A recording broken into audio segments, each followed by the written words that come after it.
सम्पूर्ण आमा बुवा दाजुभाइ दिदीबहिनीहरू मेरो घरमा प्रहरी आएको छ।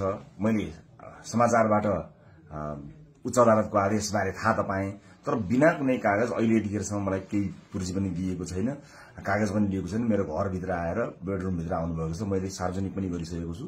अब यसरी तैनाथ उताबाट आदेशभन्दा पहिले तैनाथ हुने यो सबै चिजले एउटा ठूलो आशंका सृजना गरेको छ। मैले सम्मानित अदालतको आदेशलाई सबै मानेकै छु, कानूनलाई मानेकै छु। म पहिला पनि आफै उपस्थित हुन गएको हुँ, अहिले पनि सार्वजनिक गरेकै छु। तर यो राज्य आतंक, यो धरपकड ममाथि के कारणले भइरहेको छ मैले बुझ्न सकेको छैन। भोलिको चितवनको कार्यक्रमलाई निरन्तरता दिनुहोला।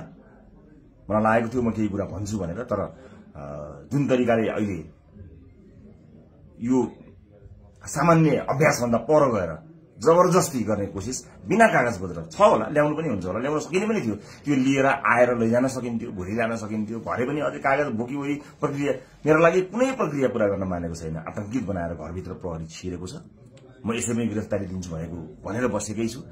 जे होस्, आम नागरिकले सब चिज हेरिरहेका छन् भन्ने मलाई विश्वास छ।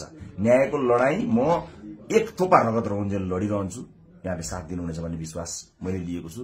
मैले कुनै गल्ती गरेको पनि छैन, कुनै अपराध गरेको पनि छैन, तर संसारकै सबैभन्दा ठूलो अपराधीलाई जस्तो ममाथि गरिएको यो व्यवहार आम जनताले हेरिरहेका छन् भन्ने मैले विश्वास लिएको छु। म धेरै केही भन्दिनँ। म सम्मानित अदालतप्रति अझै पनि आशा र भरोसा राखेर कानूनी प्रक्रियामा सघाउनको लागि परिरहेको छु। यो दुनियाँका जति पनि न्यायालयका ढोकाहरू छन् ती सबै ढोका ढकढकाउँछु आफ्नो न्यायको लागि।